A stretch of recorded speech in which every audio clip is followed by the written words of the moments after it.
নমস্কার বন্ধুরা, আমি শ্রাবণী আপনাদের সবাইকে স্বাগত জানাই আমার শ্রেয়াস কিচেনে। আজকের পর্বে আমি পেঁয়াজকলি দিয়ে তৈরি একটি রেসিপি আপনাদের সাথে শেয়ার করছি। পেঁয়াজকলির মৌসুমে আমরা পেঁয়াজকলি ভাজা, পেঁয়াজকলি আলু, ফুলকপি ভাজা, তারপরে পেঁয়াজকলি দিয়ে পোস্ত এসব বানিয়েই থাকি। তা আজকে পেঁয়াজকলির একটি ভিন্ন স্বাদের রেসিপি, যা গরম ভাতে খেতে দারুণ লাগবে, এই রকম একটি রেসিপি আপনাদের সাথে শেয়ার করছি। রান্নাটা করছি সর্ষের তেলে। কড়াইতে 1.5 চামচ তেল দিয়েছি। তেলটা ভালো করে গরম হলে তাতে সাদা জিরে ফোড়ন দিয়ে দুটো মাঝারি সাইজের আলু আমি এরকম লম্বা লম্বা করে কেটে নিয়ে দিয়ে দিলাম। আলুটাকে খুব ভালো করে একটুখানি প্রথমে ভেজে নিচ্ছি। মিডিয়াম টু হাই ফ্লেমে রেখে আলুটাকে আমরা একটু ভেজে নেব।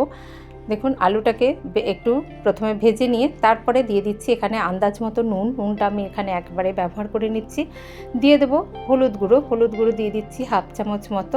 নুন আর হলুদ গুঁড়ো দিয়ে আবারও আলুটাকে আমরা ভালো করে ভেজে নেব। নুন আর হলুদ গুঁড়ো মিশিয়ে ভালো করে আলুটাকে একটু ভেজে নিয়ে তারপরে আমরা ঢাকা দিয়ে এটা হতে দেব। একদম লো আঁচে রেখে ঢাকা দিয়ে দেব। 3 মিনিট মতো রান্না করে নেব। এবার আমরা একটা মশলা বেটে নিচ্ছি। এখানে আমি নিয়ে নিচ্ছি বেশ খানিকটা 1 ইঞ্চি থেকে একটু বেশি আদা, একটা কাঁচা লঙ্কা আর বেশ খানিকটা ধনেপাতা। এগুলো মিশিয়ে একটা আমি এর পেস্ট তৈরি করে নেব। আর এখানে আমি পেঁয়াজ বা রসুন ব্যবহার করিনি। যদিও এটা পেঁয়াজকলি আছে তাই নিরামিষ বলা যেতে পারে না। অনেকেই বলবেন পেঁয়াজকলি যখন ব্যবহার করা হয়েছে তো এটা তো নিরামিষ নয়, তো সেই জন্য এটা নিরামিষ নয়। তবে পেঁয়াজ রসুন এখানে আমি ব্যবহার করিনি। আলুটা দেখুন এবার রং ধরে এসেছে, বেশ ভালোভাবে কিন্তু আলুটা ভাজা হয়ে গিয়েছে। আলুটা যখন বেশ ভালোভাবে ভাজা হয়ে গেল তখন আমরা ওই বেটে রাখা মশলাটা এখানে দিয়ে দেব। মশলাটা এবার আলুর সাথে ভালো করে একটুখানি কষিয়ে নেব। মিনিট 2 আমরা মশলাটাকে আলুর সাথে ভালো করে কষিয়ে নেব। তাহলে মশলার কাঁচা গন্ধও চলে যাবে আর আলুটাও কিন্তু বেশ খানিকটা আরও একটু সিদ্ধ হয়ে আসবে। তারপরে এখানে আমি ব্যবহার করেছি একটু মিষ্টি কুমড়ো। এখানে আমি আলুর থেকে একটু কমই দিয়েছি। মিষ্টি কুমড়োটাও এরকম ডুমো ডুমো কেটে নিয়ে দিয়ে দিলাম। এবার মিষ্টি কুমড়োটাকেও ভালো করে আমরা একটু মশলার সাথে কষিয়ে নেব।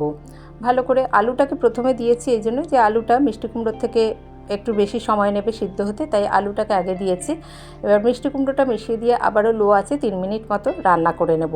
এর ফলে আলু আর মিষ্টি কুমড়ো কিন্তু অনেকটাই ভাজা ভাজাও হয়ে গেল আর বেশ একটু সিদ্ধও হয়ে এলো। তারপরে এখানে আমরা দিয়ে দিচ্ছি গুঁড়ো মশলার মধ্যে আমি ব্যবহার করেছি এখানে 1/2 চামচ জিরে গুঁড়ো, দিয়ে দিচ্ছি 1/2 চামচ ধনে গুঁড়ো আর 1/4 চামচ লঙ্কার গুঁড়ো।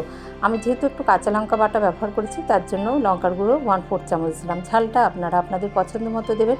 আর মশলার বাটি ধুয়ে সামান্য একটুখানি জল দিয়ে এবার গুঁড়ো মশলাটাকে খুব ভালো করে কষিয়ে নেব, এর কাঁচা গন্ধ চলে যাওয়া অবধি। গুঁড়ো মশলাটাকে ভালো করে কষিয়ে নিয়ে তারপরে এখানে আমি দিয়ে দিচ্ছি টমেটো।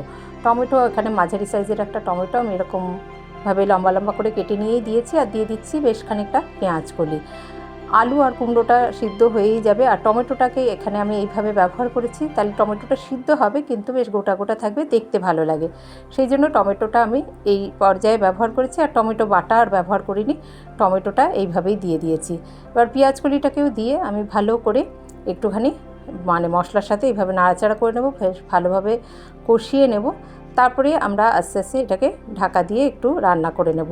সামান্যই একটু জল দেব, যেহেতু আলু কুমড়োটা আমাদের ভালোভাবে সিদ্ধ হয়ে গিয়েছে। আর সামান্য একটু জল দিয়ে লো টু মিডিয়াম হিটে রেখে ঢাকা দিয়ে 3-4 মিনিট আমরা রান্না হতে দেব। তাহলেই কিন্তু আমাদের রান্না একেবারে শেষের পর্যায়ে চলে আসবে। দেখুন সব ভালোভাবে সিদ্ধ হয়ে গিয়েছে, টমেটোগুলো নরমও হয়ে গিয়েছে কিন্তু বেশ গোটা গোটা আছে। এইভাবেই কিন্তু গরম ভাতের সঙ্গে পেঁয়াজকলির এই রেসিপিটি একবার ট্রাই করে দেখবেন, খেতে কিন্তু দারুণ লাগে। রুটির সাথে তো ভালো লাগবেই, কিন্তু গরম ভাতেও কিন্তু খেতে বেশ ভালো লাগে। আমার চ্যানেলের নতুন বন্ধুরা যারা এখনও চ্যানেলটিকে সাবস্ক্রাইব করেননি, অনুরোধ করব চ্যানেলটিকে সাবস্ক্রাইব করে আমার পাশে থাকবেন। আর যে সকল বন্ধুরা আমার পাশে আছেন তাদেরকে জানাই অসংখ্য ধন্যবাদ। এই রান্নায় আপনারা চাইলে একটু চিনি মিষ্টি ব্যবহার করতে পারেন, তবে আমি এটা ভাতের সাথেই পরিবেশন করেছি, তাই এতে আমি আর চিনি ব্যবহার করিনি। রুটির সাথে খেতে হলে একটু চিনি ব্যবহার করে নিলে ভালো হয়। আজ এই পর্যন্ত, আসবো আবার অন্য রেসিপি নিয়ে। ভালো থাকবেন সকলে, ধন্যবাদ।